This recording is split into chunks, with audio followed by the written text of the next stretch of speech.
Arratsaldeon eta mila esker egoteagatik. Muy buenas tardes. Bienvenidos a todos, a los que están aquí presencialmente con nosotros y a quienes nos siguen por streaming y a los que sentimos igualmente cerca de nosotros. Esperemos que este tiempo de distancias obligadas se acorte lo más posible, pero bueno, vamos a celebrar este evento de esta manera, que seguro que resulta satisfactorio para todos, para los que estamos aquí y para los que estamos al otro lado. Bienvenidos a este ciclo que organiza el Departamento de Cultura de la Diputación Foral de Guipúzcoa y la Dirección del Koldo Mitxelena para conmemorar, para reconocer a Luis Martín Santos en el 60 aniversario de la publicación de una obra capital de la literatura como es Tiempo de silencio. Un ciclo, unas jornadas, un ciclo de conferencias, de diálogos coordinado por la escritora Luisa Echenique, que lleva por título Revolución y forma y que pretende recuperar la figura de Martín Santos en una efeméride tan redonda y situarla en su tiempo y también en el presente, incluso proyectarla hacia el futuro en esa triple dimensión que tenía donostiarra de adopción como científico, escritor y también político. Y agradezco mucho que la invitación de los organizadores a moderar esta mesa redonda que va a abordar un asunto que, como tantos otros que ha puesto la pandemia encima de la mesa, ese acelerador de dilemas y de cambios que es el COVID-19, pues nos lo hemos encontrado de una manera muy aguda. Andaba sobrevolando, pero ha cristalizado en el último casi año y medio, que es la relación no siempre fácil, cuando no abiertamente difícil, entre la política y la ciencia, entre quienes conocen las interioridades de la ciencia y en este caso del coronavirus y quienes tienen que tomar decisiones cotidianas todos los días en un contexto complicado y con medidas que se proyectan más allá de la emergencia sanitaria porque nos afectan a todos y cada uno de nosotros. Le agradezco muy singularmente a la querida Luisa Echenique la invitación y que me haya permitido obligado, diría, a rebuscar en la librería, no muy ordenada, todo hay que decirlo, el viejo ejemplar que nos obligaron a leer también en el instituto, a lo cual yo también le estoy muy agradecida porque de vez en cuando la disciplina y que te fuercen a hacer determinadas cosas acaba redundando en un bien y esto fue un bien. Yo la disfruté en su momento. No acostumbro a releer, primero porque no me sobra el tiempo, después por ese cargo de conciencia de que uno siempre tiene más cosas que no ha visto, que no ha visitado, que no ha leído, que las que ha leído, y también por una cierta aprensión. Esto viene a ser un poco como el reverso del adagio de nunca vuelvas a ese sitio donde has sido feliz. Bueno, a mí me cuesta volver a los libros que me gustan, lo hago con frases, seguro que descubro algo nuevo, pero me gusta quedarme con la primera impresión que me produjeron. Hay libros que te dejan personajes, tramas, historias, palabras, frases, pasajes que vuelven a ti sin quererlo, es decir, te acompañan en tu memoria a lo largo de tu vida y esa memoria te lo recupera en distintas circunstancias, incluso cuando no lo piensas.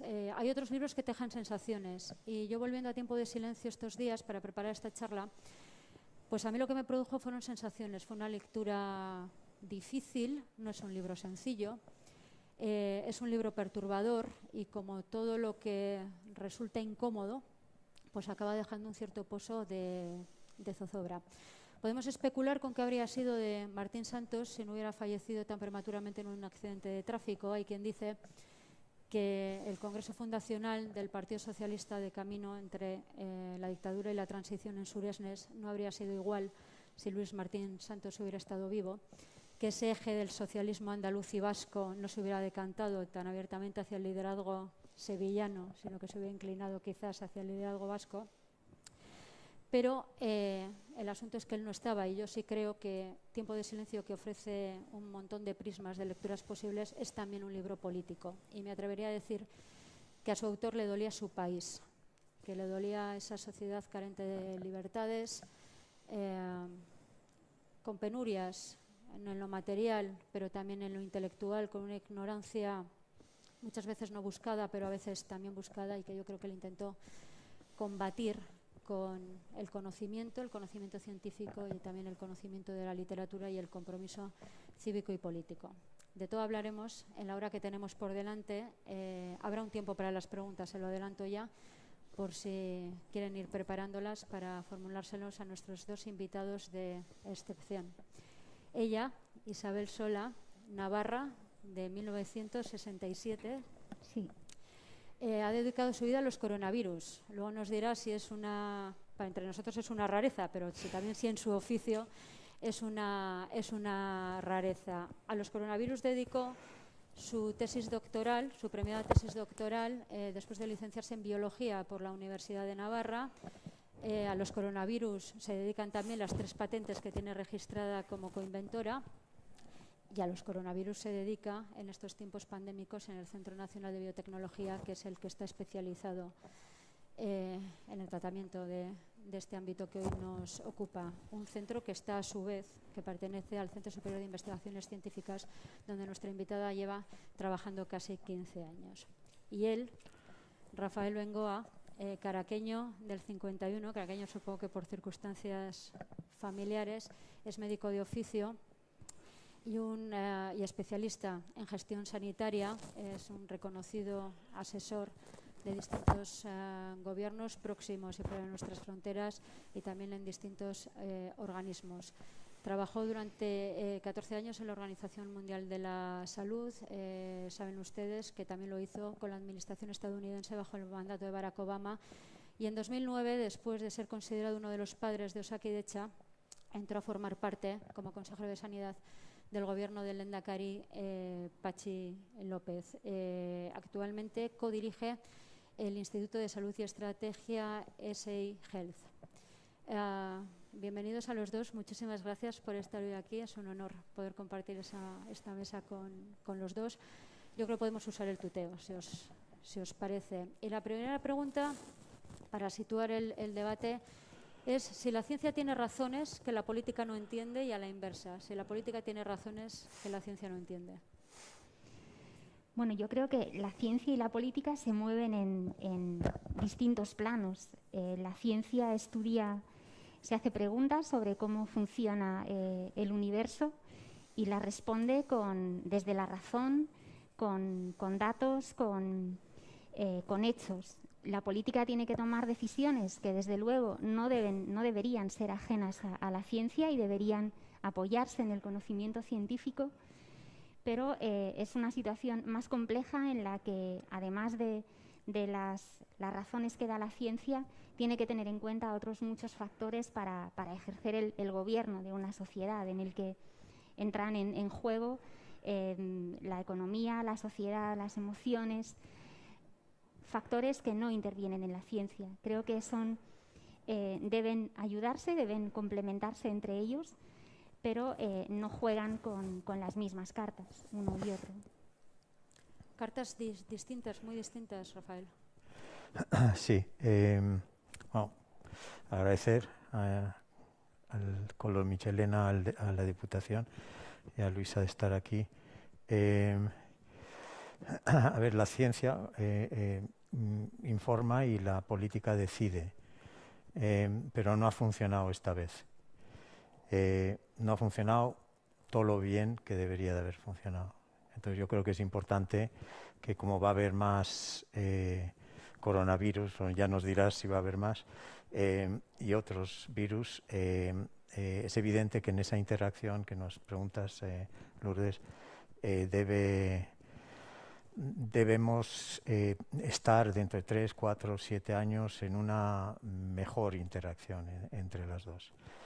Y luego, sí hemos visto, no en Euskadi, ni en España, ni en Europa en general, menos al principio con Johnson, en la decisión política que yo creo que se lió él mismo. Pero en otros países donde ha habido un político muy demagógico, obviamente Trump, Bolsonaro y algunos otros, aunque estuvieran, por ejemplo, en Estados Unidos los mejores científicos del mundo en algunas cosas, si el liderazgo no acompaña, pues la ciencia no sirve para nada. De hecho, la ciencia en Estados Unidos durante 8 meses nos ha servido más a nosotros aquí que a ellos mismos, porque el líder fallaba. Entonces, lo que es importante es que el liderazgo debe ser cada vez más sofisticado con el mundo científico, porque no, o sea, entonces yo no lo digo, se interpreta como broma muchas veces, pero lo digo bastante en serio, que yo creo que los políticos aquí y en muchos sitios, en lugar de estar haciendo cursos de liderazgo y de cómo hay que mover el brazo para convencer a la gente, etcétera, yo creo que tienen que hacer un poquito más de ciencia para que esa interacción funcione mejor la próxima vez. Antes de entrar en harina, quería preguntaros qué es para un científico la política. ¿Qué valor tiene para un científico la política? Rafa, tú has sido consejero, tú la ejerciste, no sé si con el corazón partido, pero la ejerciste. Provienes de una familia, tu abuelo fue un destacado dirigente del nacionalismo vasco en los años 20 del pasado siglo. No sé qué relación tenéis los dos con la política. Bueno, en mi caso, de familia muy, muy nacionalista, como dices, abuelo, aita, ama, y de repente acepto ser consejero en un gobierno no nacionalista, entonces alta traición para algunos. Yo simplemente, mi propia interpretación es que a mí me interesan los pacientes y los profesionales, etcétera, entonces no me importaba tanto el marco político. Y siempre agradeceré a Pachi López porque aparte de arriesgarse conmigo como independiente, que hay un riesgo, porque tiendes a ir un poquito más por libre que la gente que está obviamente en los partidos formalmente, me dejó hacer y deshacer lo que yo creía que tenía que hacer. Y eso es muy, muy importante, y eso vuelve al liderazgo en el sentido de que si hay un líder que permite a su equipo actuar y no interviene demasiado, si ha elegido, digamos, gente técnica, yo creo, tecnocrática, o un buen mix político-técnico, pues pasan cosas interesantes. ¿Pero a ti la política te interesaba? No, no me interesaba nada. Nada. No, ahora me interesa más por lo que está pasando en relación a tu primera pregunta. Pero la política a mí solo me interesa como para poder hacer cosas para lo colectivo, que eso es para eso que tienen que estar. Si obviamente pero yo creo bastante en el modelo en el que hay que entrar y salir de la política. No hay que quedarse 30 años en la política y no tener una carrera de donde puedes, digamos, salir, trabajar, y si quieres volver a la política vuelves, etc. Aunque a mí no me volverán a invitar, obviamente, nunca más. Bueno, yo como científica, lo cierto es que nos mantenemos con bastante independencia de la política desde el punto de vista que no participamos en las decisiones, pero sí que somos de alguna forma víctimas de las decisiones políticas. Los políticos son los que deciden cuál va a ser la política científica, con cuánto dinero se financia la ciencia, cuál es la estrategia política, y por lo tanto de alguna forma sufrimos esos efectos. Desde el punto de vista de, en España al menos, de los niveles de financiación que tenemos o no, de cuál es la proyección que hay pensando en infraestructuras, en personal, en cómo construir la ciencia del futuro. Somos víctimas también quizás de la poca financiación que hay en España, porque no es un país en el que la tradición de la ciencia sea tan sólida como otros países del entorno. Y también sufrimos el que en España al menos la forma de gestionar la política tiene un enorme peso burocrático que hace que se pierda muchísima energía en toda la parte de justificación, de burocracia, que entiendo que debe haber un control del dinero público, dónde va, cómo se utiliza, pero de una forma proporcionada. Y en España la gran cantidad de burocracia, digamos, que resta potencial y resta energía para que el científico pueda hacer lo que debe hacer, que es pensar, diseñar experimentos, conseguir crear colaboraciones. Y también incluso no nos permite ser del todo independientes por esta carga de tener que estar constantemente justificando y haciendo una carga burocrática pesada. Pero excepto por el punto de la financiación, la ciencia debería ser independiente, debería proporcionar datos, información y hechos sobre los que la política tome las decisiones. Esto es como los navegadores que te ofrecen una serie de datos sobre el lugar en el que te encuentras, el lugar al que quieres ir, cuál es la distancia, cuál es incluso la temperatura que hace en un sitio o en otro, pero la política es la que decide si quiere ir a ese sitio o quiere ir a otro, quiere tomar un itinerario u otro. Eso es a lo que nos referimos cuando decimos hay que escuchar a los científicos, expresión recurrente en esta pandemia. ¿Qué es exactamente? Los gobiernos tienen que escuchar a los científicos. ¿Qué significa esa escucha? Bueno, es una muletilla bastante interesante porque se usa a veces para justificar algo que has decidido que no te han dicho los científicos. Y entonces, y otras veces sí sigues lo que te han dicho los científicos. Pero como decía Isabel, un político se tiene que mover en un marco muchísimo más complejo que el de la verdad, ¿no? Tiene que estar metiendo un montón de variables en juego. Yo lo que creo que lo que ha pasado además, y sobre todo en este país, en muchos europeos, es si el Labi aquí en Euskadi o el Fernando Simón en España le dice algo a Pedro Sánchez o al Endacari aquí, y el Endacari o Pedro Sánchez deciden otra cosa, no tienen que decir es lo que me han dicho los técnicos.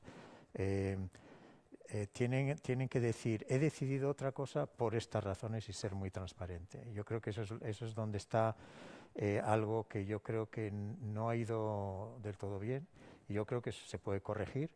Además, la población lo que quiere es que un político sea, obviamente, muchísimo más transparente de lo que estamos siendo. Entonces, yo no veo ningún problema con que un político decía, mira, esto es lo que me han aconsejado, pero no me completa la foto y por lo tanto voy a tomar una decisión que se engloba así. Pero no puedes decir, no, es que es lo que me ha dicho Fernando Simón, es que no es verdad. Porque yo, por ejemplo, vamos a usar un ejemplo muy pragmático. Estoy seguro que nadie de salud pública le dice a los políticos a nivel nacional hay que permitir que vengan todos los ingleses donde hay un lío enorme con la variante inglesa hipertransmisible que les va a hacer cambiar la desescalada en Inglaterra. En cambio nosotros en plena desescalada invitamos a todos los ingleses sin condiciones. En cambio Portugal y Grecia les piden una PCR, les piden pruebas de vacunación, etc. Entonces nadie en salud pública ha recomendado eso, porque no se puede recomendar eso desde el punto de vista científico en salud pública.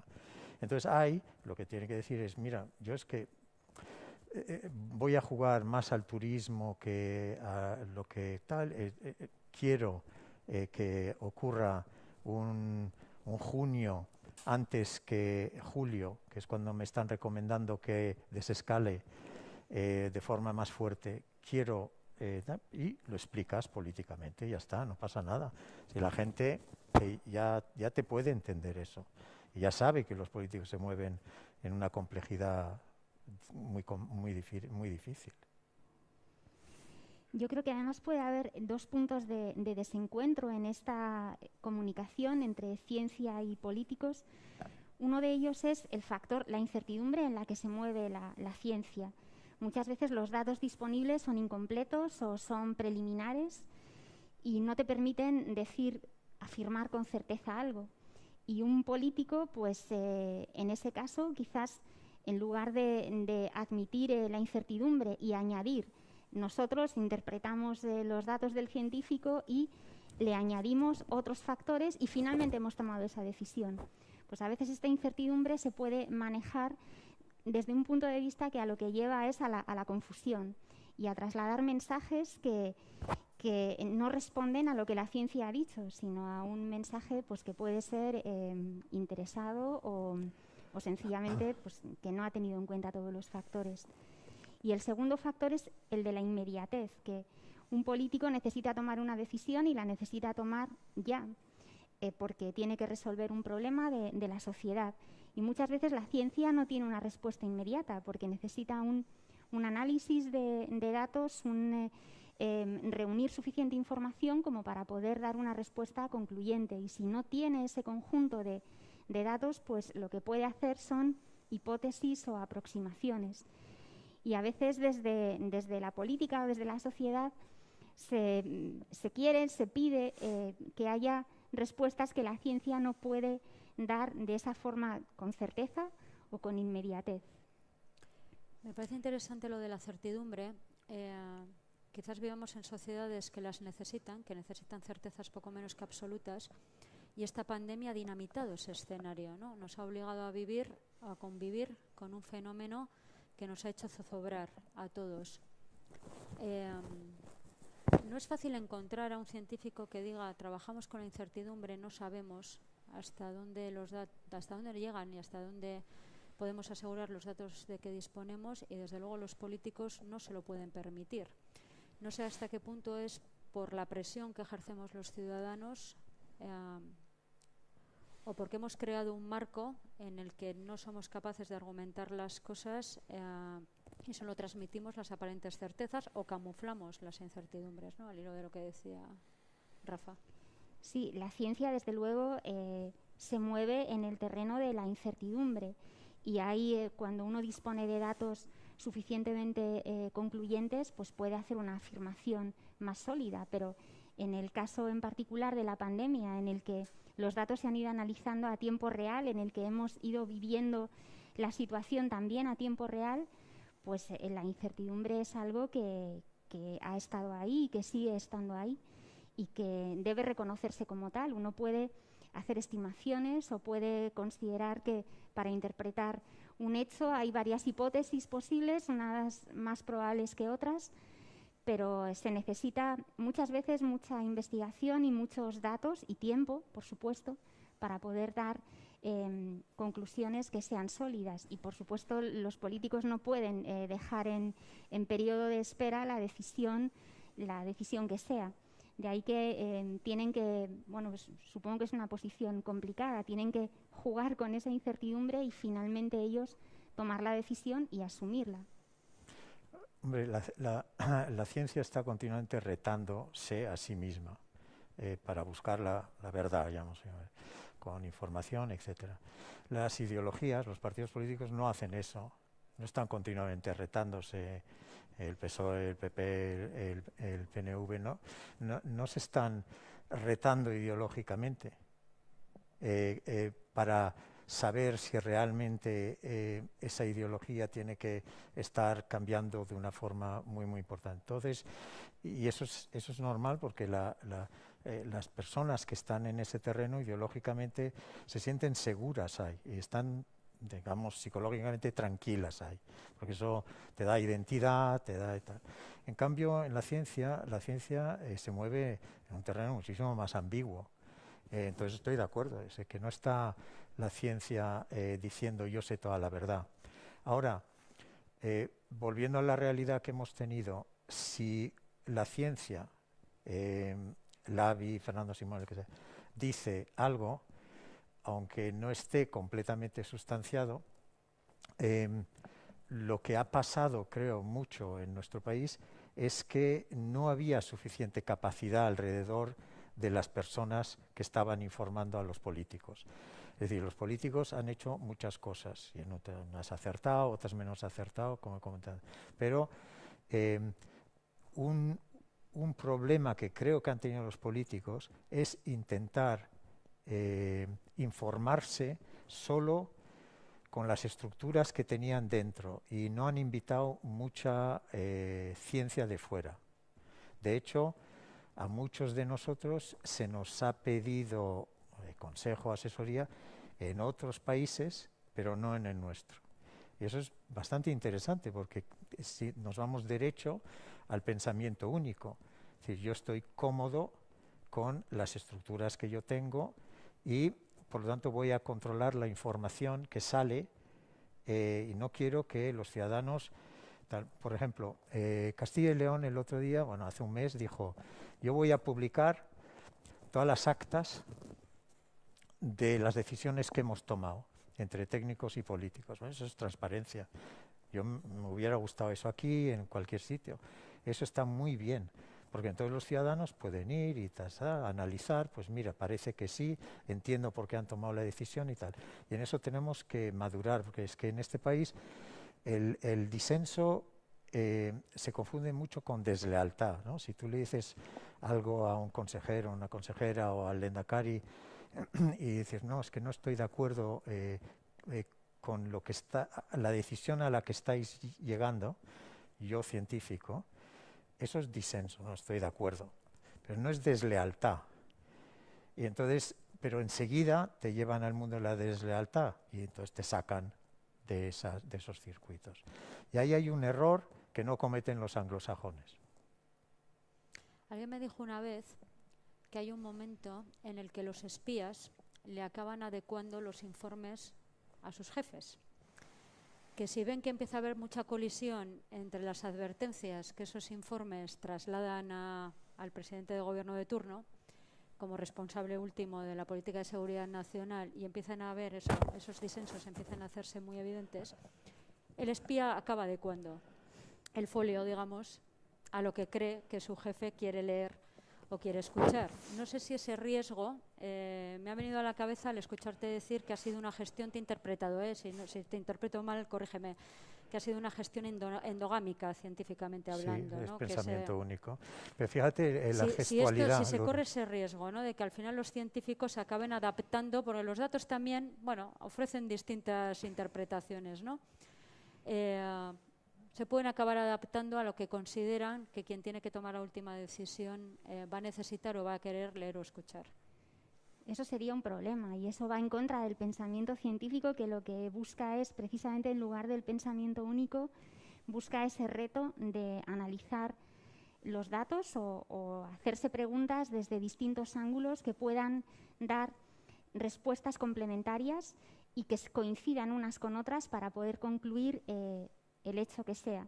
Cuando tú analizas una situación desde puntos de vista complementarios y ves que los resultados no son coherentes, es porque no puedes llegar a una conclusión única. Hay algo más que se te escapa y que tienes que poner en el escenario. Entonces, el riesgo de querer analizarlo todo desde una única perspectiva, que es la que intuyes que le gustaría escuchar al político, desde luego en ese caso el científico no estaría actuando como científico, sino que se estaría pasando al lado oscuro de la ciencia. Y lo que un político debería querer tener es a científicos que le ofrecen una visión de la realidad lo más completa, lo más cercana a la verdad, que es a partir de lo que ellos pueden tomar decisiones más acertadas. Cuando uno quiere ocultar la verdad o pretende adaptarla a sus propios intereses, pues es más probable que tome decisiones que estén equivocadas. Es en relación a lo que comentas. Fernando Simón, sabéis quién es, ¿no? Fernando Simón, que obviamente para todo el mundo, el Lehendakari, el jefe de gobierno, ha sido muy difícil esta. Pero Fernando Simón, que ha hecho, la verdad es que mucha gente le critica, pero ha hecho un gran trabajo, hace una cosa que es no verbal, que hace esto todo el tiempo. Aunque estemos en pleno crecimiento exponencial, después de Navidad, después de Semana Santa, las curvas están haciendo esto, él hace este gesto, que quiere tranquilizar, no sé si quiere tranquilizar al político, al que le ha dicho cosas y que tal, o quiere tranquilizar a la población. Pero fijaros que siempre hace ese gesto y le sale de forma obviamente inconsciente, porque él lo que quiere es transmitir paz, tranquilidad, esto está bajo control. Y yo no sé si lo hace cuando está delante de Pedro Sánchez, pero si lo hace, Pedro Sánchez lo interpreta así. Entonces ahí hay un problema porque la burocracia, la gente que son servidores, digamos, en cualquier gobierno, que sea en LACUA o en la Diputación o donde sea, tienen que hablar la verdad al poder. Si no, el poder no se entera. Vayamos con cómo se ejercita el poder en una crisis como esta. ¿Qué es mejor? ¿Tener un presidente del gobierno modelo Angela Merkel con formación científica o que el político se dedique a lo que se dedique, sea cual sea su oficio de origen, esté rodeado de los asesores más competentes para orientarle? Bueno, sería imposible tener un político con una formación técnica suficientemente amplia en todas las disciplinas como para poder tomar las decisiones más acertadas posibles en cada situación. Sí existe, es Josia Bartlett, en el ala oeste de la Casa Blanca, pero es pura ficción. En el mundo real. Lo ideal sería que el político, venga del campo que venga, sea alguien con capacidad de escuchar, con capacidad crítica y que esté rodeado por personas que le puedan proporcionar una información que no es la que él quiera oír, sino la que más se ajusta a la realidad y a la verdad. Y que las decisiones sean decisiones de equipo, colegiadas, que son las que permiten ver las cosas desde múltiples perspectivas y tienes más probabilidades de acertar en ese caso. Si está bien aconsejado, pues creo que esa sería la situación ideal para poder tomar las decisiones más acertadas también. Sí, lo lógico es, yo creo que es incorporar gente en la capacidad básica en plena crisis. Va a haber más crisis que pueden ser de este tipo, o una de medio ambiente, o otra económica, y en esos momentos, ¿qué es lo que hemos aprendido en esta pandemia? Pues una de las cosas que yo creo que habría que aprender y es que los equipos, la capacidad científico y decisional con los políticos debe reforzarse muchísimo en todos los lugares. Tú has apuntado algo antes inquietante porque dejaba el pozo de que nos mienten. Eso de que si tú explicas una decisión y se la atribuyes a los técnicos cuando los técnicos es difícilmente creíble que te la hayan podido dar, en ocasiones la ciudadanía puede percatarse de esa disonancia, ¿no? Pero no siempre es sencillo intuir que detrás de lo que te puede estar diciendo el dirigente político ahí se está aludiendo a un criterio técnico que no es tal. Eso parece serio, que no se sea capaz de arbitrar un discurso donde se diga, bueno, me han dicho esto, pero en realidad yo, contemplando todo el escenario, adopto una decisión que no va en ese camino por esto, por esto y por esto. ¿Qué cosas habéis visto en la pandemia, sentados en vuestra casa o donde estuvierais, que habéis dicho, ahí no, por ahí no, esto no, así no? Bueno, durante toda la pandemia lo cierto es que yo me he centrado mucho en la parte científica y en general he querido ser muy comprensiva con las decisiones políticas, pensando lo complejo que era tomar una decisión inmediata cuando la información que había era incompleta, cuando había en juego muchos componentes y había que intentar integrarlos todos. Quizás cuando me ha resultado más desconcertante lo que ha sucedido ha sido en estas últimas semanas a propósito de la vacunación, de la segunda dosis de la vacuna de AstraZeneca, en la que se ha trasladado a los ciudadanos la responsabilidad de elegir cuál era la dosis de vacuna que se iban a poner, cuando eso un ciudadano no tiene por qué tener el criterio para tomar una decisión de estas. Ahí las autoridades sanitarias son los que tienen la responsabilidad. Sería equivalente a que uno vaya al médico y le diga que yo elijo este tratamiento. Bueno, pues el médico es el que tiene que hacer la prescripción, ni siquiera un farmacéutico puede prescribir. Ahí es cuando me ha parecido desconcertante el ver que las autoridades sanitarias, que son las que disponen de la información y las que deben tomar la decisión, no la han tomado y la han trasladado a los ciudadanos y han creado un gran desconcierto entre aquellos que debían ponerse esa segunda dosis de la vacuna. Quizás ha sido uno de los momentos que me ha resultado más difícil de entender. Ahora volvemos a eso. Yo creo que hemos escalado bien la primera vez y ha habido ha tenido mucho éxito la primera, si queremos, el primer confinamiento. Pero a partir de allí no ha funcionado bien la relación entre la ciencia y las decisiones, porque siempre hemos desescalado mal. ¿Sabes lo que es 4 veces desescalar mal? ¿Incidencia en el error o...? No, es simplemente no quiero que me digas realmente lo que va a ocurrir. Yo lo que quiero es que ocurra otra cosa, y la ciencia y el virus es que no hace lo que tú quieres, hace lo que él quiere. Y entonces,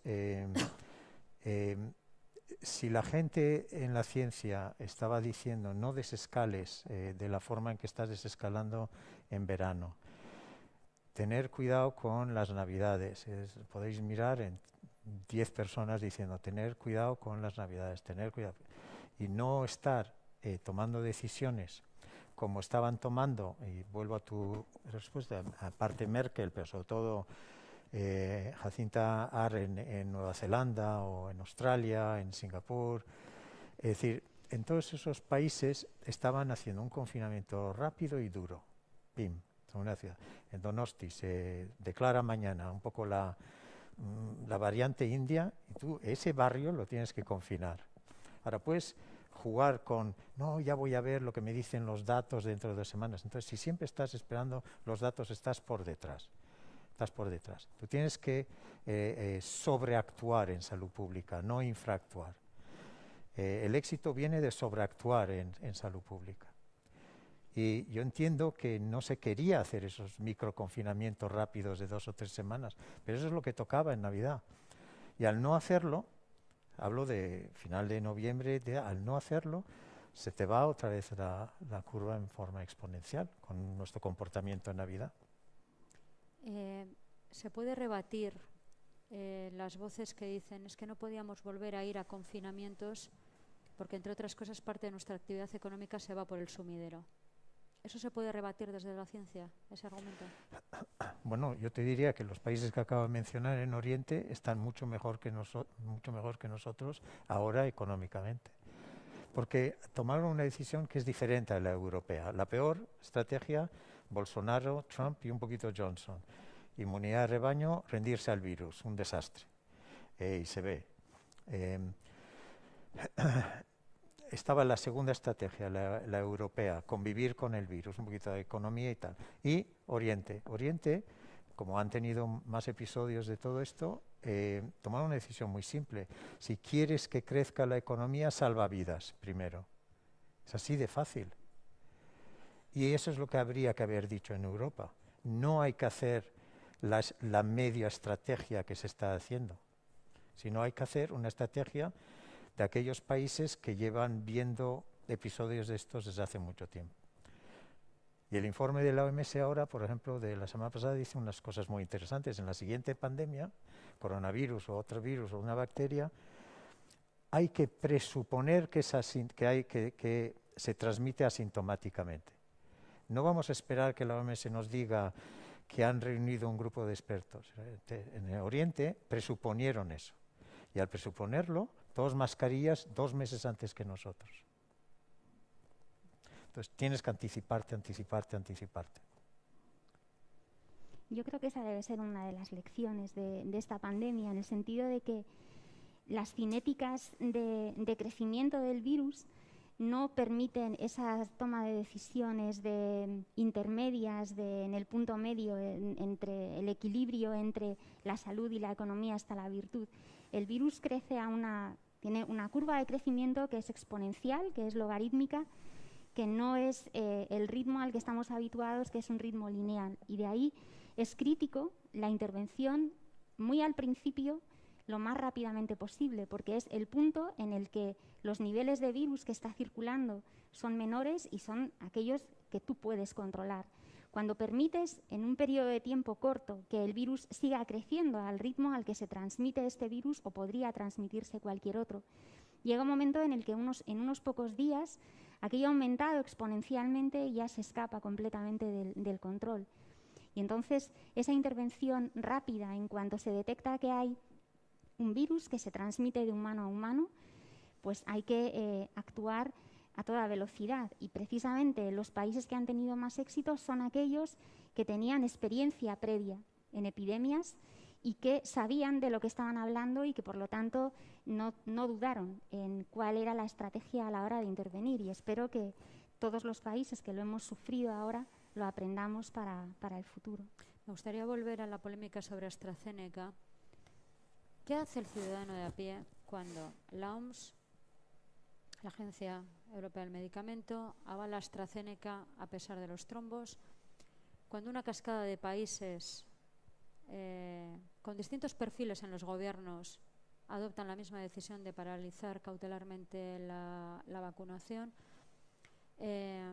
cuando luego se opta por mezclar, pero la gente desconfía?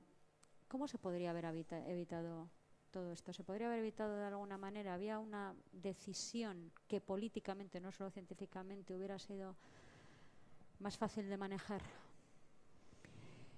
En el caso de la segunda dosis de AstraZeneca, es cierto que la vacuna de AstraZeneca desde el principio ha estado acompañada de cierta confusión, porque los mismos ensayos clínicos que se estuvieron haciendo, a diferencia de los de otras vacunas, pues tenían bastante heterogeneidad en la muestra, las conclusiones no eran tan lineales, pero bueno, en el conjunto se podía decir que la vacuna era eficaz y en el ensayo clínico mostró que era segura. Es cierto que aparecieron después estos problemas de los trombos que fueron muy poco frecuentes, eran eventos raros, pero que es necesario analizarlos y comprobar por qué están sucediendo para poder minimizar el impacto que esto tenga. Si hay que restringir la vacuna a un grupo de edad o a un grupo de población concreto, creo que eso debe estudiarse y no debe pasarse por encima de ello. Ahora, ¿cuál es la actitud ante la segunda dosis de vacuna? Bueno, pues la evidencia de las vacunaciones en el mundo real, que sobre todo se han dado en el Reino Unido, ha mostrado que de millones, de 20, 30 millones de personas que han recibido la vacuna, cuando se ha recibido la segunda dosis, la seguridad aumenta, es decir, los problemas derivados de trombos o de trombocitopenia disminuyen sensiblemente respecto a cuando se administra la primera dosis. Y precisamente de combinar dos dosis que son iguales es de lo que tenemos información y de lo que tenemos evidencia. La posibilidad de combinar dos vacunas distintas, pues es una idea muy razonable y que de hecho en las estrategias y en los experimentos de vacunación frente a enfermedades animales e incluso humanas es lo habitual cuando se emplean vectores virales como vacunas. Normalmente se da una pauta heteróloga que funciona mejor. Pero en este caso en particular no hay evidencia todavía de cómo funcionan cuando se combinan. Entonces, si a la hora de aprobar una vacuna o un medicamento hay que apoyarse en la evidencia que dan los ensayos clínicos o que da la distribución masiva, ahora esa evidencia no estaba ahí. Y por lo tanto, la decisión de combinarlas, pues quizás ha sido prematura porque no había suficiente información. Hay un ensayo clínico que sí que se empezó en febrero en el Reino Unido. Es verdad que es un ensayo con un número de personas limitado y que está previsto que publique los resultados de eficacia enseguida. De momento lo que ha publicado es los resultados de los efectos adversos que lleva combinar dos vacunas distintas. Y parece que combinar AstraZeneca y Pfizer, es decir, esta pauta heteróloga, aumenta algo los efectos adversos leves, es decir, lo que se llama la reactogenicidad, las molestias generales. Por lo tanto, yo creo que si cualquier decisión médica tiene que basarse en evidencias, en este caso, combinar esta pauta de AstraZeneca y Pfizer, desde mi punto de vista, no estaba suficientemente justificado que se recomendara esa combinación, aunque es razonable hacerlo, pero no había evidencia suficiente. ¿Qué pesó, Rafa, el miedo? No, la prudencia legal, creo. Entonces le paso el asunto a los ciudadanos. A ver, yo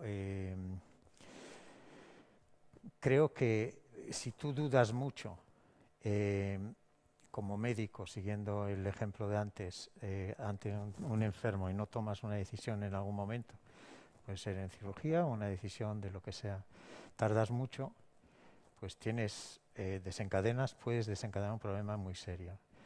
Y entonces yo pregunto, si estás esperando mucho tiempo una decisión porque quieres lanzar otro estudio en España o lo que sea, como se hizo, y tardas mes y medio en decidir lo que quieres recomendar a los ciudadanos, durante ese mes y medio hay un montón de gente que había recibido la primera dosis, que se ha infectado, igual algunos se han muerto, porque la vacuna, la primera dosis, me corriges, pero entre 40 y 50 con suerte de protección.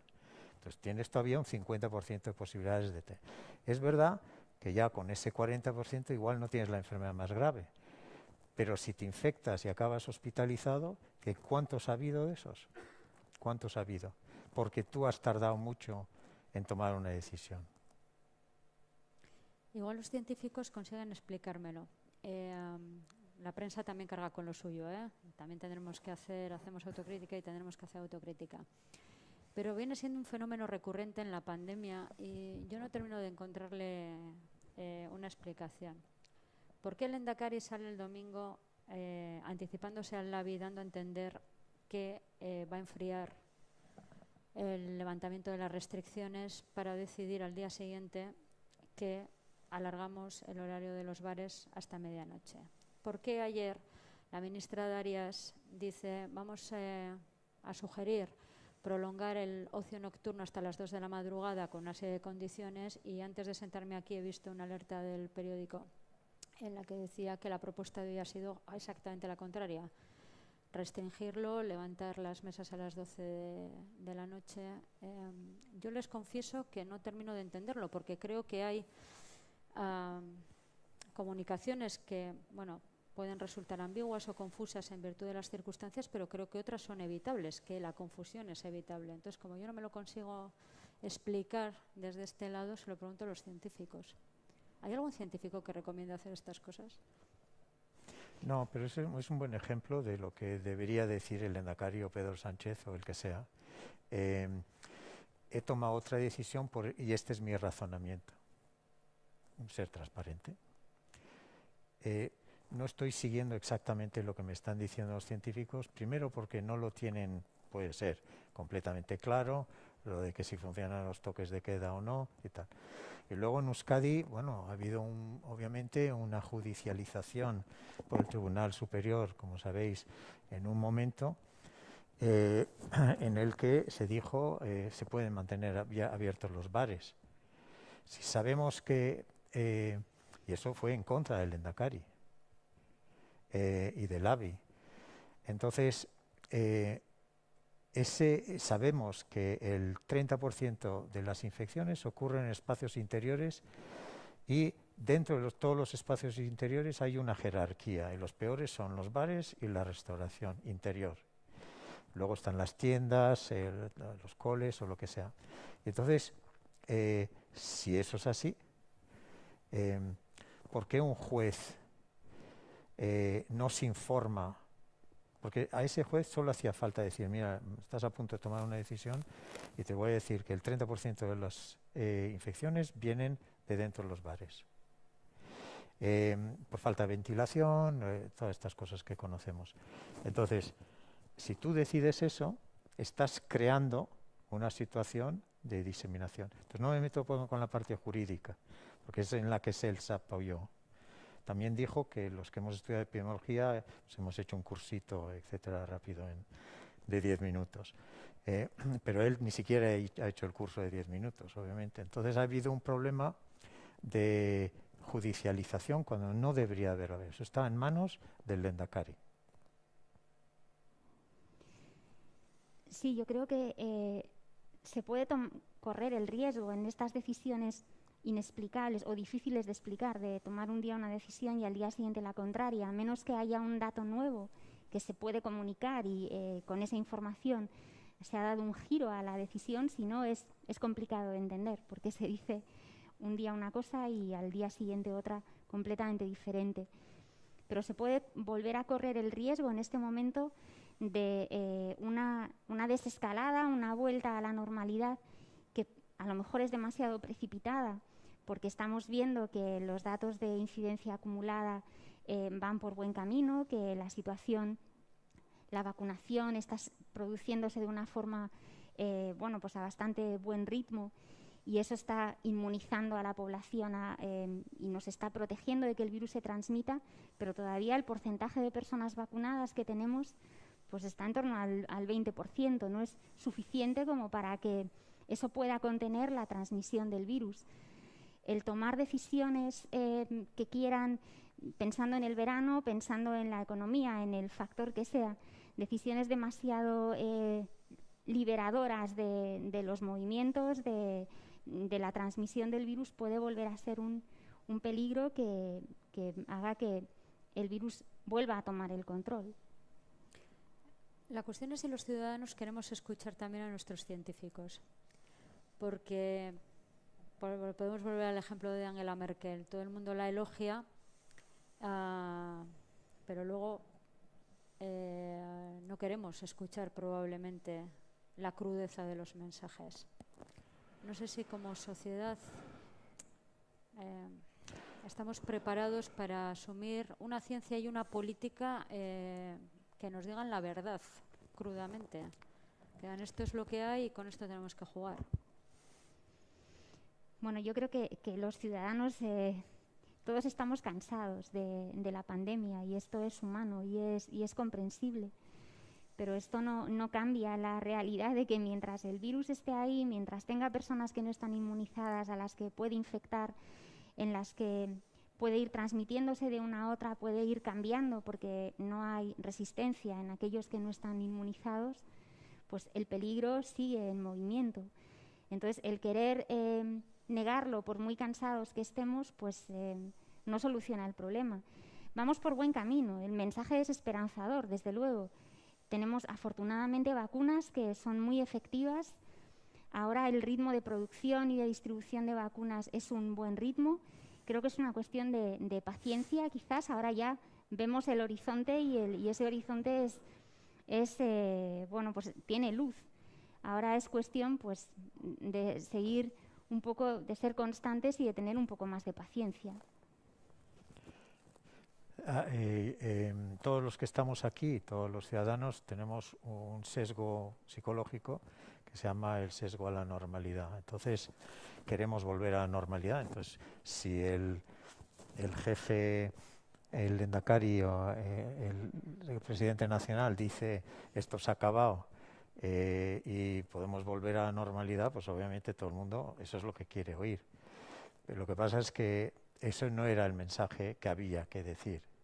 Que eso es muy importante, que coincido en eso. Hemos desescalado mal y ahora estamos desescalando peligrosamente con el potencial llegada de la variante india de Inglaterra. Eso es un error estratégico bastante importante en salud pública. Yo lo digo así porque más es que yo no tengo las dependencias que has comentado antes, entonces digo lo que creo que tengo que decir, pero es muy importante que se sepa hablar al poder sin que el poder piense que es una deslealtad a las cosas que se están diciendo. ¿Te refieres al peligro con la entrada de los turistas británicos, por ejemplo? Claro, eso es, porque otros países les están pidiendo más condiciones para volver que nosotros. Para venir que nosotros. Y los alemanes les han dicho, no queremos que vengan los ingleses. Johnson en Inglaterra les ha dicho, no vayáis, porque no quiere verse responsable de estar propagando la variante india, que es muy, muy transmisible, un 50% más que la anterior, que ya era un 50% más que la primera. Entonces, estamos abriendo las puertas, desescalando un poquito demasiado pronto. El lenguaje, la importancia del lenguaje, de la retórica. ¿Ha hecho renuncia la política del valor de la retórica? ¿Hasta qué punto lo que cuentan los científicos y luego transmiten los políticos tiene que ser más claro o más riguroso? ¿Conviene en determinadas circunstancias ser un poco menos rigorista, si se quiere, y más diáfano con el lenguaje? Bueno, yo creo que es imprescindible la claridad, y la claridad a veces te obliga a simplificar porque no puedes ser exhaustivo a la hora de dar todos los detalles. Pero esa claridad no debe ir en contra, aunque simplifique, aunque no presente todos los posibles matices, pero tiene que priorizar aquellos que son importantes. Y el mensaje claro que se dé no debe ir en contra de algún factor importante de los que componen la realidad. Eso, bueno, pues implica un esfuerzo. Siempre renunciar a algunos de los matices, pues se pierde parte de rigor, pero no se debe perder algo que sea sustancial. Y desde luego es fundamental que un político, a la hora de tomar las decisiones más acertadas, disponga de una información que sea lo más veraz posible y lo más ajustada a lo que realmente está sucediendo. Con un ejemplo, cuando lleguemos al 70%, el lenguaje, cuando lleguemos al 70% de inmunidad, esto se ha acabado. Hemos llegado a la inmunidad de rebaño, inmunidad de grupo. Entonces hay mucha gente que dice, cuando lleguemos a esto, volvemos a la normalidad. Pues no. De hecho, dentro de 2 o 3 semanas vamos a oír que hay que llegar al 80%,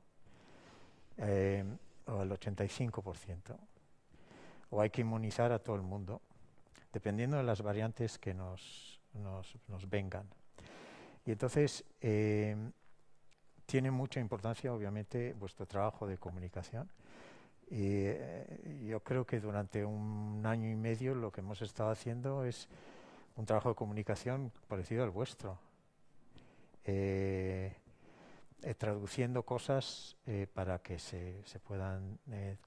pero eso es un ejemplo muy concreto. Todo el mundo ahora mismo piensa que si llegamos al 70% de inmunidad está resuelto, ¿no? No está resuelto. De hecho, probablemente lo crean los responsables, hasta que alguien les diga que no es así.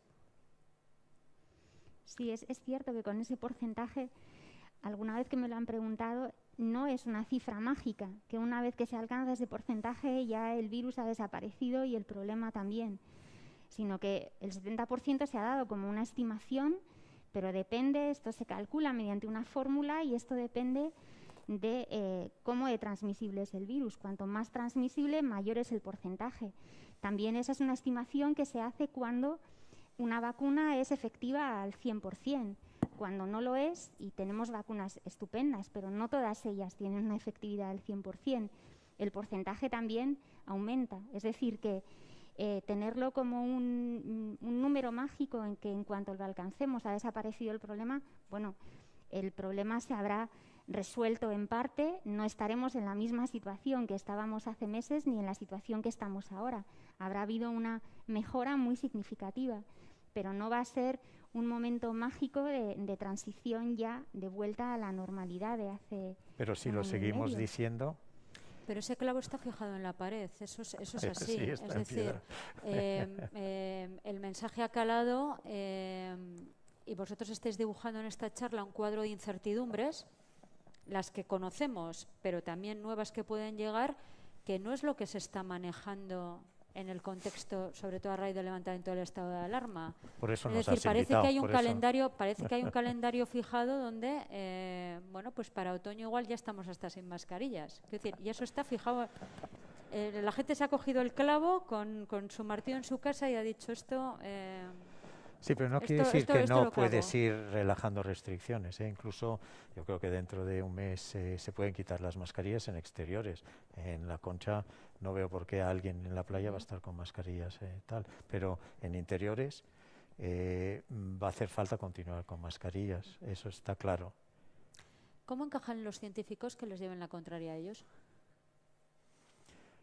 Bueno, si... A mí nadie se atreve, entonces. Tú además, cuando eras científico y político, supongo que peor todavía, ¿no? Yo siempre cuento la anécdota que antes de ser consejero decía una cosa, no sé, 200 médicos o lo que sea, y y me aplaudían, y en cuanto al día siguiente fui consejero, pues más un silencio, diciendo lo mismo. Un silencio y tal, Ya me había transformado, para ellos ya me había transformado. De triple traición. Bueno, es que la ciencia no es cuestión de opiniones, es cuestión de hechos. Entonces, la mente tiene que estar muy abierta. Uno puede tener datos hasta un día determinado que le llevan a formular una hipótesis que es compatible con todos los datos disponibles, pero si al día siguiente viene alguien que te proporciona datos consistentes, bien demostrados de que está sucediendo otra cosa, pues desde luego es importante tener la capacidad crítica como para analizar la verosimilitud y la veracidad de esos datos que pueden cambiar el paradigma o que pueden cambiar la interpretación, pero hay que tener la mente abierta para que eso pueda suceder. No me gustaría terminar antes de dar paso a las preguntas, ya pasan las 8, sin enlazar con Martín Santos con Tiempo de Silencio, con la inquietud del científico y del escritor por un país atrasado, sin libertades, sin progreso. Hemos avanzado, por fortuna, en este terreno. Yo creo que la ciudadanía ha descubierto, en cierto modo, gracias a esta pandemia, a sus científicos, el valor de la ciencia. A nadie se le ocurre hoy hablar del desarrollo de una sociedad avanzada sin hablar de la ciencia. Pero comentabais al principio, creo que lo hacía singularmente Isabel, que hay un lastre. España, sus distintas autonomías arrastran un déficit en materia de apuesta por la ciencia. Yo no sé cuánto de esas costuras que estaban sin coser se han notado mucho en la gestión de esta pandemia. Si esta pandemia nos ha obligado a gestionar un escenario que no conocíamos con herramientas que ya venían deficitarias y que todavía se nos han hecho más deficitarias por la envergadura del reto que teníamos que afrontar. Bueno, es cierto que la gran respuesta que ha dado la ciencia en general en el mundo y también en España, toda la colaboración, ha partido de las estructuras que había, de los científicos que había y de una gran voluntad por querer cooperar y por querer avanzar, y cada uno ha aportado desde su perspectiva. Pero es cierto pues que se ha puesto en evidencia pues déficits que había a la hora de personal, déficits de infraestructuras. Ahora está siendo el momento en el que se ha propuesto construir nuevas instalaciones de nivel de bioseguridad 3 o incluso superior a 3, en las que se pueda trabajar con estos virus. Hasta ahora no todos los centros de investigación disponen de laboratorios en los que poder hacer experimentos con estos coronavirus. Y muchos de los grupos de investigación que en España han querido colaborar porque disponían de tecnologías, de conocimientos múltiples, no podían trabajar con el virus, y eso para ellos ha sido un factor limitante. El no disponer de personal, de instalaciones, de protocolos de trabajo con los que poder hacerlo, y más aún el trabajo con animales de experimentación, es decir, animalarios de nivel 3, pues en España es posible que haya 2, 3 instalaciones, no más. Entonces todo esto pone en evidencia que pues con muy buena voluntad se puede avanzar, pero se necesita también recursos materiales, infraestructuras y recursos humanos.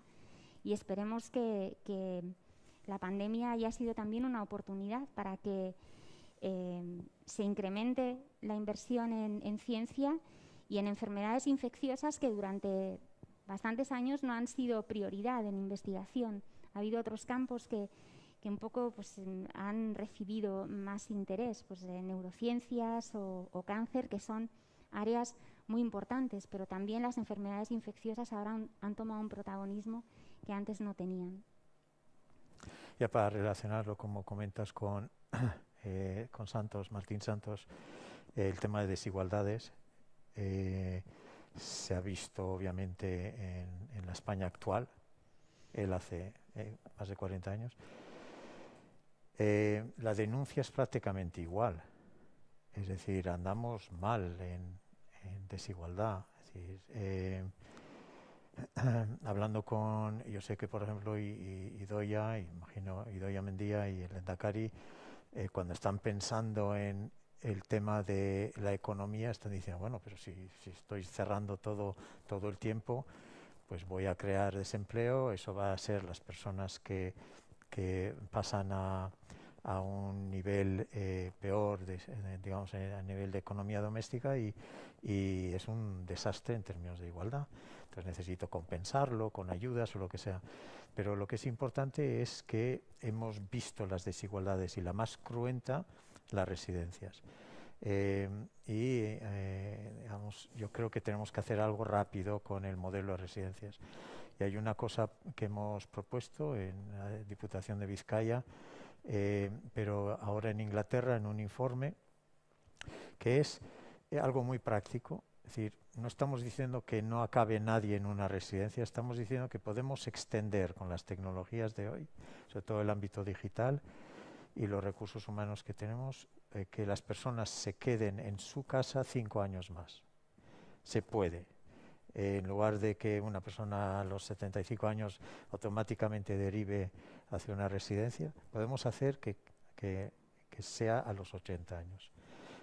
Asegurando que hay una conexión digital, que la atención primaria y las residencias están unidas, etcétera. Y además Euskadi podría ser el mejor ejemplo de eso. Y se puede hacer mañana. Se puede hacer mañana. De hecho, no sé por qué este otoño las residencias no están conectadas digitalmente con la atención primaria. ¿Para qué? Para asegurar que los cuidadores en las residencias estén viendo que Juan y María, etcétera, se están descompensando de su problema respiratorio, de su diabetes, lo que sea. Mandas la información y puedes enviar a alguien. O sea, si no tienes ese sistema, esas personas o mueren allí, en plena crisis, o simplemente acaban en urgencias, cuando podrías haber evitado que aterrizaran en urgencias, que es la parte más cara del sistema, por cierto. Entonces es un ejercicio de gestión que podemos hacer en el País Vasco antes que nadie, si nos ponemos a ello. Bueno, y Navarra.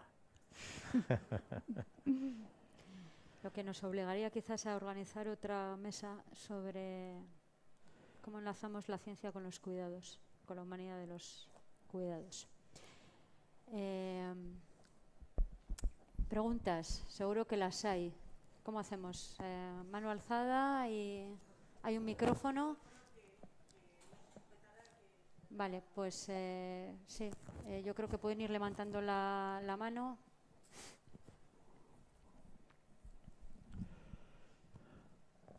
Bueno, ¿se escucha? ¿Ahí? ¿En su tenda? En primer lugar, muchas gracias a Isabel y a Rafael por darnos esta oportunidad. Me parece que es un auténtico lujo hacer este tipo de reflexiones en un círculo como este. Os doy las gracias también en nombre de la Diputación y del Departamento de Cultura en la parte que me toca. Y bueno, quiero hacer una pequeña reflexión y plantearos una pregunta, si os parece adecuado. Creo que de alguna forma, bueno, pues un foro como este, con vosotros y dialogando sobre una base, digamos, de literatura, cultura, también con la relación con la política, pues es algo fundamental a la hora de poder ahondar y crear o ahondar, mejor dicho, en ese orden, en la capacidad crítica que tiene la sociedad. Esa capacidad crítica que es innata al científico y que continuamente, como decíais al principio de vuestra intervención, se replantea la realidad, ¿no? y se cuestiona las cosas. Ahora bien, muchas veces de la política lo que se demanda es lo contrario, no es la duda, es la certeza.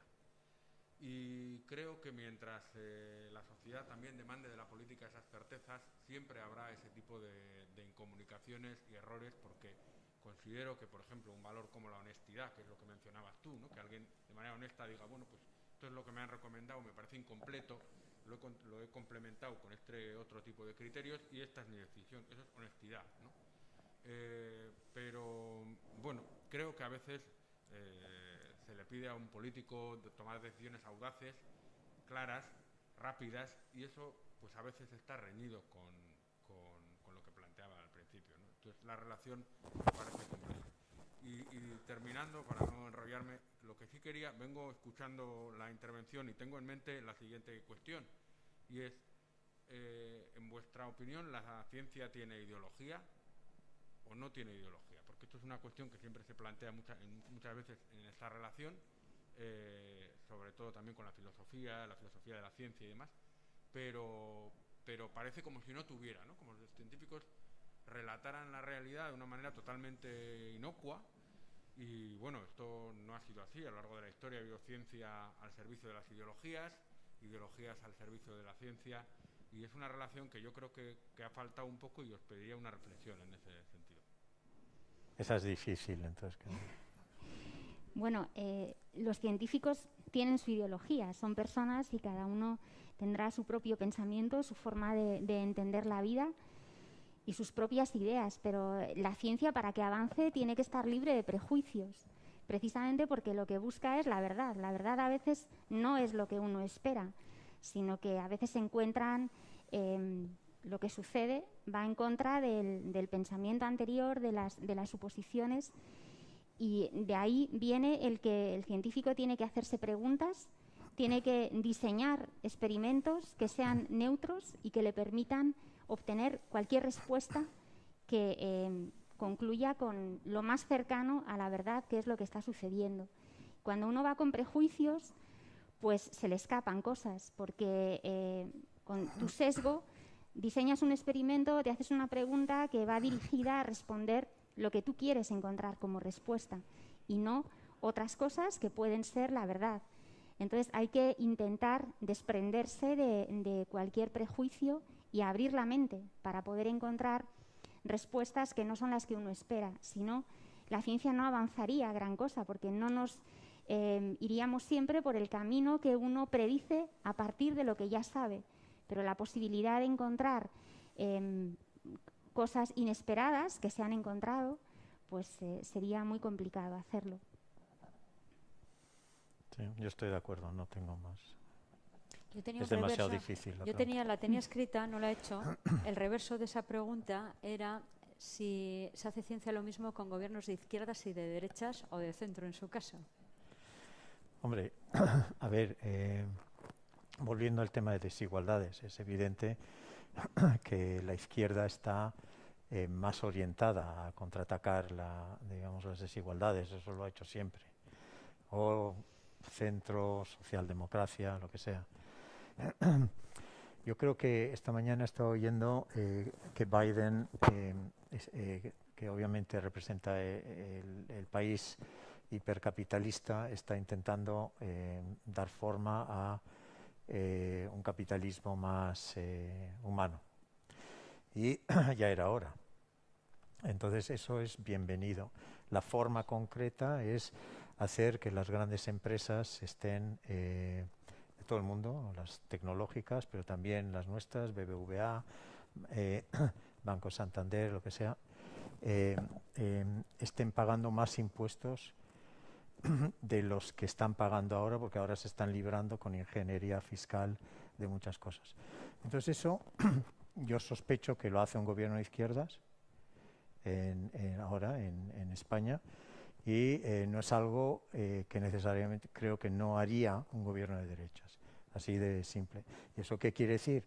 Pues que van a tener más fondos del lugar donde no deberían de estar y venir a poder invertir en la administración pública para financiar la ciencia, etcétera. ¿Por qué? Porque de repente de ese movimiento que se ha declarado hoy van a salir 2.500 mil millones, y eso pues son millones que estaban en otro sitio y de repente vienen a la caja pública.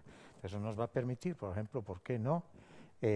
Digitalizar rápidamente las residencias en Guipúzcoa para hacer lo que hemos comentado antes, o montar unos recursos humanos bien financiados como cuidadores en lugar de lo que tenemos en el terreno de los cuidados, de servicios sociales, que además crea empleo.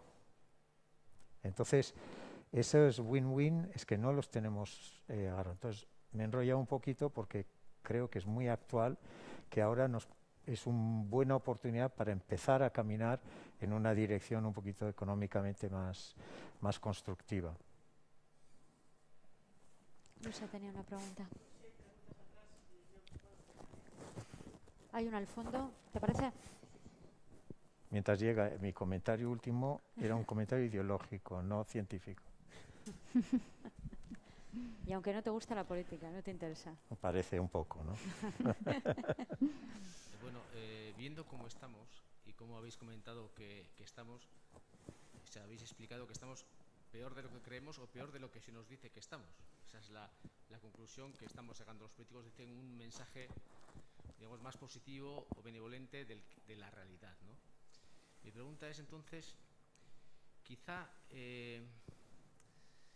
no es un riesgo venir a una charla como esta. En estas circunstancias en que es un sitio cerrado, en el que estamos un puñado de gente importante, aunque esté limitada la sala y tengamos sitios libres, aquí estamos todos, bueno, tampoco está esto excesivamente ventilado. ¿Estamos haciendo bien en venir a una cosa de estas? Sí, porque se han cumplido las condiciones y más de la mitad están vacunados. Me parece. Con perdón por la interpretación de las edades. Pero sí, aquí no debemos estar mucho tiempo en un lugar encerrado con ventilación, digamos, no sé si se está midiendo el CO2, etcétera. No sé si lo estás diciendo porque tienes ganas de marcharte o quizá también, y a ver si se acaba esto, pero tienes algo de razón, es decir, no tenemos que estar demasiado tiempo juntos. Sí, lo cierto es que el riesgo cero no existe y los espacios cerrados son significativamente más arriesgados que los sitios abiertos. Ahora bien, es cierto que aquí ese riesgo se puede ir minimizando cuando el aforo está limitado, cuando todos llevamos mascarillas, cuando solamente estamos hablando 3 personas y no están hablando todos los demás. Pero es cierto que el tiempo es un factor que hay que controlar precisamente para evitar que el riesgo, en lugar de aumentar, para mantenerlo controlado. Al final el riesgo es una combinación de factores y hay que conseguir jugar con ellos para minimizarlo. Sí, Luisa, aquí. Da gusto cuando el público es perspicaz. Sí. Sí, buenas tardes. Bueno, en primer lugar, naturalmente agradeceros vuestra participación estupenda. Decir también que efectivamente ya lo habíamos hablado con Lourdes, para evitar lo del tiempo habíamos decidido que 1h30 nos parecía un tiempo razonable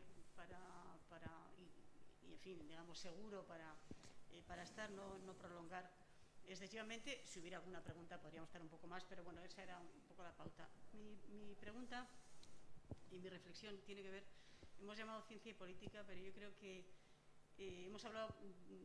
tenemos que hablar mucho de ciencia y democracia, porque, claro, por decirlo de un modo tranquilizador, esto no ha hecho más que empezar en términos de pandemia, me da la impresión, en un mundo global, además, con los virus siendo lo más global de lo global. Y sin embargo, en un mundo en que hay unos desequilibrios también democráticos importantes. Es decir, si el virus se origina en un país que se parece más a una dictadura que a una democracia plena, los datos se ocultan.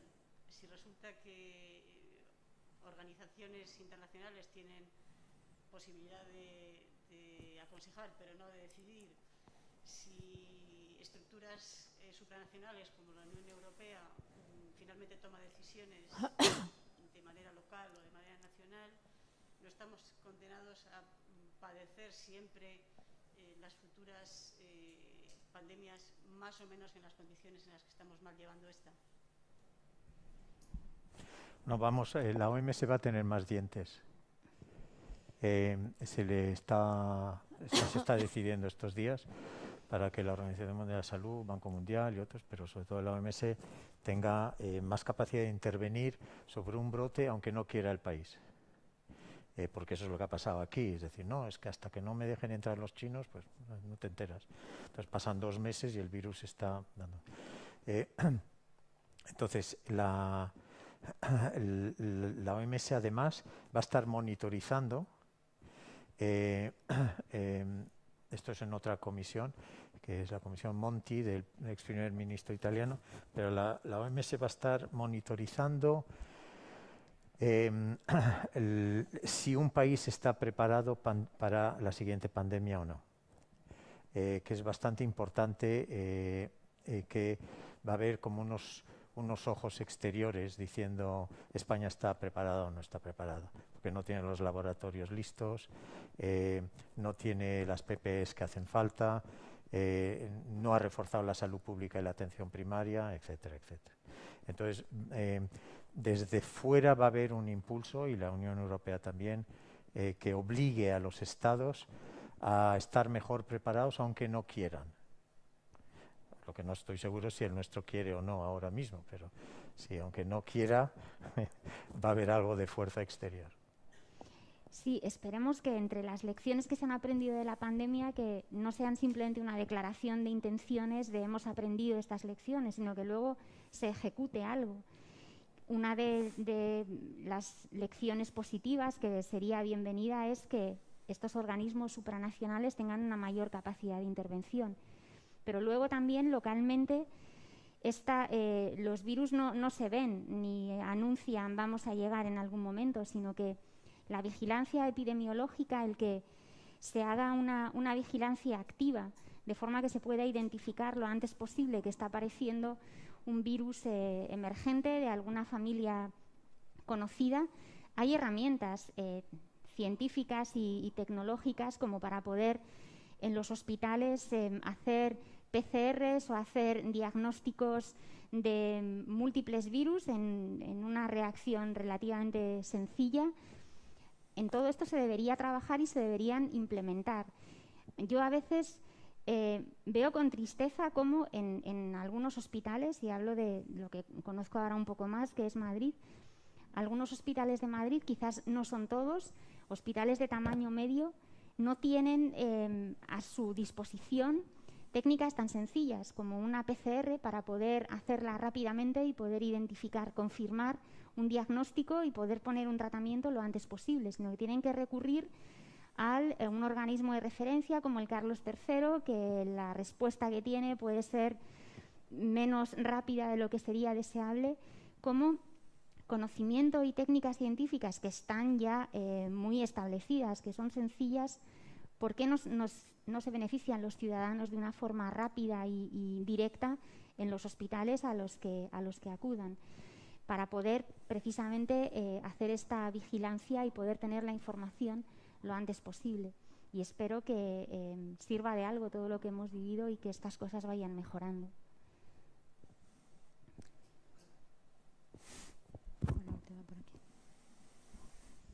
Buenas tardes. Agradecido por todas las explicaciones que nos habéis dado.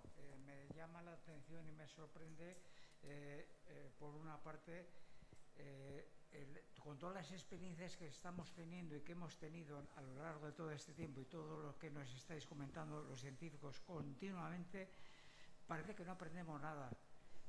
Y eso que algunos países, bien anglosajones o de Corea del Sur o Singapur y demás, o incluso Europa, cómo están controlando las pandemias, no sirve para nada todos los ejemplos positivos, y aquí seguimos, salvemos la Navidad, salvemos el puente, salvemos el verano. Si vamos a tener no una ola, hemos tenido 3, luego 4, si vamos a tener aquí un oleaje, o sea, ahora salvemos el verano. Claro, entiendo que la economía y la salud o la pandemia chocan entre sí, y más aún en los políticos, y cada uno va por su lado y cada comunidad hace lo que le da la gana. Esto, si no se toma como enseñanzas positivas lo que están haciendo, Alemania ha reducido muchísimo. En Israel, cuando había vacunas, estaban vacunando los fines de semana. Aquí se han guardado en las cámaras frigoríficas y en los almacenes vacunas para la reserva, para la segunda dosis, cuando la primera ya protegía mucho. A ver, las que están guardadas en las cámaras no salvan vidas, y las que están en los almacenes tampoco salvan vidas. Salvan vidas las que se van poniendo rápidamente a todo el mundo. Entonces, no entiendo cómo no estamos aprendiendo todo lo que nos está ocurriendo desde primeros de año, desde marzo del año pasado. Porque no se evalúa. Es decir, estuvimos desde el mes de abril del año pasado diciendo que había que lanzar una evaluación independiente, imparcial, neutra de lo que había pasado, para poder aprender y prepararse mejor para la segunda ola, etcétera, etcétera. No se ha lanzado. Entonces, si no hay evaluación, no hay ciencia. Y si, por lo tanto, el ámbito político está cómodo, igual no es la palabra, pero está satisfecho con la situación de no estar formalmente aprendiendo por un grupo independiente exterior, sino que quieren aprender de dentro y hacer lo mejor posible, pero eso no basta. Como ha dicho Isabel, la ciencia es que no aprende. Daros cuenta que las burocracias que tenemos nosotros, ¿no? En Euskadi, las diputaciones y tal, está llena de gente que está contratada, que muchos son expertos en estas cosas, y en ningún caso, creo yo, se ha lanzado una evaluación de esas decisiones. Entonces, ¿por qué no abrir las ventanas y aprender, etcétera? Además, es que en septiembre, octubre tenemos que tomar más decisiones sobre las vacunas, sobre la pandemia, etcétera. Como has dicho, esto no se ha acabado, va un poquito para largo, vamos a mejor, y hay que acabar esto en un tono obviamente positivo hoy, pero yo me sentiría más tranquilo si estuviéramos aprendiendo de ola en ola que no aprendiendo. Sí, yo creo que esta evaluación externa es fundamental. Es precisamente desafiar al sistema para que personas con autoridad, con criterio, de una forma independiente y objetiva, puedan, a partir de los datos de lo que se ha hecho y lo que ha sucedido, poder concluir: esto se ha hecho bien, esto se podía haber hecho mejor, esto requeriría un cambio. Si eso no se hace público, si eso no se muestra con hechos y de una forma, pues con datos bien sostenidos, pues los gobiernos o los políticos que toman decisiones no se encuentran desafiados por ninguna información que les haga cambiar. Sencillamente, pues uno se apoya en que, bueno, pues nada es perfecto, esta decisión se ha tomado o se ha dejado de tomar. Pero poner, de alguna forma, objetivar lo que ha sucedido para que sea evidente que hay cosas que no deben repetirse y que otras deberían enfocarse de otra manera, creo que ahí pues la política, los gobiernos no pueden esconderse, sino que en ese caso tendrían que dar una respuesta y al menos no tendrían excusas para que la próxima ocasión reaccionar de otra forma. Creo que esa evaluación es necesaria y que cuanto antes se haga mejor. Bueno, hemos cumplido la hora y media, vamos a ser precavidos con esperanza. ¿Me lo compras, Rafa? Sí, sí. Espero que lo hayan disfrutado todos tantísimo como yo. Ha sido enormemente sugerente y les agradezco a los dos lo muy incisivos y comprometidos que han estado en esta charla. Ha sido un placer. Muchísimas gracias a la Diputación y al Koldo Mitxelena por la invitación y hasta la próxima, que habrá ocasión. Gracias. Gracias.